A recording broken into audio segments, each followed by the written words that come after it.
Bonjour à toutes et à tous, bienvenue dans ma seconde base autonome durable. Je suis Stéphane Vivaliste et pour celles et ceux qui sont nouveaux sur cette chaîne d'autonomie et de survie, n'oubliez pas de laisser un pouce bleu et de vous abonner.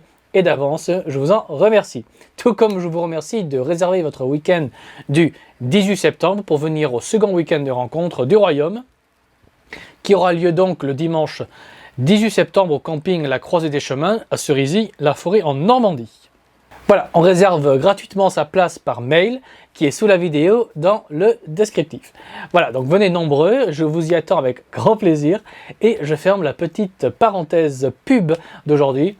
Et donc aujourd'hui, nous allons parler d'un sujet, on va dire, qui est très grave. Et c'est d'une nouvelle étape, malheureusement, vers l'effondrement et plus précisément vers la surveillance généralisée qui est maintenant testée en temps réel au moment où on parle. Et je tiens à rappeler pour celles et ceux qui ne le savent pas que la surveillance généralisée, le flicage complet de la population est une des étapes principales avant le grand éclatement et des émeutes. Car un État qui est solide n'a pas besoin de surveiller sa population, n'a pas besoin de craindre le peuple. Et donc si les élites bourgeoises et républicaines le font, c'est que ces élites craignent le peuple, qui donc, selon eux, doivent être mis sous surveillance. Surtout si certaines grosses compagnies peuvent en tirer un petit profit. Mais passons. Et donc, l'événement qui prouve rationnellement et factuellement que l'État est en train de tester en temps réel un système de flicage généralisé, et cette horreur testée sur nos enfants, et oui, 30 000 collégiens ont reçu un bracelet sous forme de montre afin, et là je cite, de tester leur forme physique, morale et sociale. Je ferme les guillemets. Donc en gros, l'État va pouvoir tester en temps réel si leur logiciel de flicage est capable de surveiller 30 000 personnes en même temps. Et une fois que ce sera opérationnel, eh bien ce système pourra être étendu. On pourra par exemple installer des toilettes high-tech à la chinoise qui analysent votre urine et autres déjections en temps réel et envoient les résultats à votre médecin puis à votre assurance maladie qui pourra ensuite évaluer si vous êtes une personne à risque ou non. Et donc, pourra savoir si vous mangez trop gras, si vous ne bougez pas assez et ainsi, par exemple, vous pourrez ainsi voir votre assurance maladie mensuelle doubler, voire carrément ne plus pouvoir trouver d'assurance prêt à vous assurer tout court. Ensuite, c'est génial pour l'État de vous surveiller, car avec ces bracelets, ils pourront tester votre consommation d'alcool, votre sommeil, et envoyer ces données à votre patron, qui pourra vous virer si vous faites un peu trop la fête, ou que vous ne dormez pas assez par exemple. Alors on n'est pas du tout dans le fantasme ici, ou on va dire le théorique. Ces toilettes chinoises sont déjà testées et en cours d'utilisation en Chine au moment où nous parlons. Cette technologie existe et ça vient vers nous. Le crédit social est du réel en Chine et c'est testé dans la ville italienne de Bologne. Maintenant, on teste le bracelet de surveillance sur 30 000 enfants en France. Donc quand on recoupe ces informations et d'autres informations alarmantes, dont je ne vous parle pas. En tout cas, pas maintenant pour ne pas vous angoisser ou vous briser votre morale. Bref, quand on recoupe toutes ces informations, on voit bien qu'on est sur une pente totalitaire, qu'on n'est plus dans le théorique, qu'on n'est plus dans la théorie du complot, car tout ce que je dis ne sont pas des théories. Ce sont des faits assumés dans le réel. Je vous rappelle aussi que la fin de l'argent liquide serait prévue, selon certaines théories, pour autour de 2025 au plus tôt, ce qui est une manière de vous fliquer davantage. Donc l'État commence à mettre doucement en place le système de surveillance généralisé qui sera la grande prison des peuples et si ils réussissent, aucune révolte ne sera possible car l'État pourra vous arrêter au moment où vous commencerez à planifier une révolte. Donc ce qui se passe est très grave. Ce qui est testé en Chine, dans la ville italienne de Bologne, est très grave. Et ce qui est testé sur nos 30 000 enfants en France est extrêmement grave. On va vers un régime totalitaire absolu, très grave. Vous n'aurez plus aucune liberté. Votre liberté de gérer votre argent sera détruite par la fin du cash. Votre liberté de manger ce que vous voulez sera détruite par la surveillance de vos selles. Votre liberté de flemmarder dans votre lit au canapé sera détruite par votre bracelet qui va surveiller si vous avez bien fait vos 10 000 pas par jour.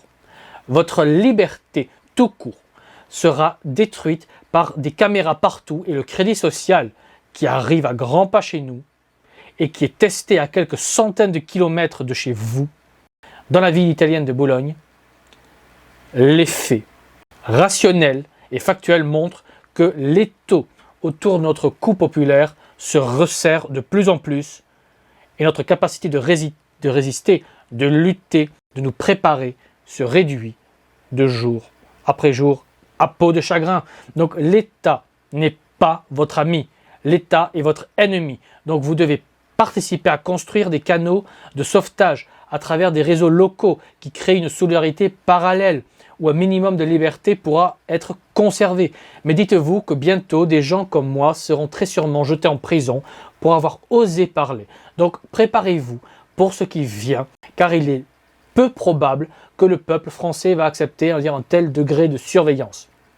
Alors, les citadins dans les villes vont sûrement l'accepter, mais à la campagne, ce sera moins évident, car c'est plus difficile pour l'État de surveiller la campagne. C'est pourquoi le salut ne viendra pas de la Russie de Vladimir Poutine, vous savez, le fameux nazi mangeur d'enfants, mais le salut de la France viendra des réseaux de campagne où la résistance et la reconquête du pays pourra se faire. Et comme le disait Churchill, nous combattrons sur les plages, nous combattrons dans les champs, dans les forêts, dans les rues, nous combattrons jusqu'au bout, quel qu'en soit le prix. Jamais nous nous rendrons. Nous combattrons avec de plus en plus d'assurance et ceci jusqu'à la victoire finale et totale. Car disons-le, à la campagne est le cœur battant de la France et l'a toujours été. Donc, ne vous rendez jamais. N'acceptez jamais la tyrannie. Rejoignez des réseaux locaux pour vous préparer à faire face à la tyrannie qui se prépare et qui se dessine. Et évidemment, pour des raisons légales, je dois vous dire que je n'appelle pas à la violence. Évidemment, la lutte sera non violente, pacifique et légale. Tout sera fait en accord avec les préfets et la loi. Donc respectez la loi. Prenez votre 4e dose du vaccin. Obéissez à l'OMS et votez pour Macron, notre grand leader suprême. Et soyons reconnaissants à l'OMS de sauver nos enfants de la grande pandémie. Voilà. Par contre, blague à part, je ne vous appelle sérieusement pas à tirer sur la police, qu'on soit bien clair. Mais disons qu'à la campagne, eh bien, comme on a moins accès aux engrais azotés, eh bien, il va de soi qu'on ne peut pas utiliser les toilettes de surveillance, car on doit utiliser évidemment des toilettes sèches pour notre potager. Hélas. Et oui, et en travaillant dans notre atelier, on a cogné notre bracelet, et je crois qu'il ne fonctionne plus. Ah, c'est ballot. Et oui, c'est tellement fragile ces petites choses. Et à la campagne, on utilise des monnaies locales sous le manteau, ou on fait du troc entre voisins. Donc pas forcément besoin d'argent électronique surveillé et compagnie. Voilà, vous comprenez l'idée. Alors évidemment, officiellement, vous devez et vous voulez coopérer officiellement. Mais voilà, les choses ne se font pas par malchance. Pareil, si l'État veut installer des poteaux pour y placer des outils high-tech de surveillance des alentours. Disons que à la campagne, un nid de cigogne peut malheureusement s'installer dessus et tout casser, voilà, et arracher les câbles. Ou un sanglier s'est cogné contre le poteau et l'a fait tomber. Ça arrive, vous savez, la nature est tellement violente, n'est-ce pas? Bien entendu, je ne vous encourage pas à dégrader les biens publics. C'est illégal. Donc, sérieusement, ne le faites pas. Ne le faites jamais. Mais si un sanglier dégrade les biens publics, c'est la faute à pas de chance. On peut même imaginer qu'un chasseur vise un chevreuil et rate sa cible. et touchent des outils de surveillance. Alors franchement, j'appelle les chasseurs à bien viser et ne détruisez pas les biens publics, ne détruisez pas les outils de surveillance de la population. Franchement les gars, faites gaffe. La surveillance généralisée est payée avec nos impôts, donc ne déconnez pas s'il vous plaît, soyez raisonnables. Donc je vous appelle à obéir à Macron, à obéir pacifiquement à l'État, à accepter pacifiquement la surveillance généralisée au nom du bien public, car c'est pour vous que l'État va le faire, dans votre intérêt. Donc soyons reconnaissants et espérons que la malchance ne va pas trop nous priver, on va dire, des bienfaits de Macron et de l'État. Soyons libres et créatifs, vous l'aurez compris. Sur ces belles paroles, il ne me reste plus qu'à vous dire comme toujours, la victoire finale sera à nous. Et si vous écoutez ce message, vous êtes la résistance. Donc prenez bien soin de vous, préparez-vous, anticipez, et je vous dis à la prochaine fois. Allez, ciao!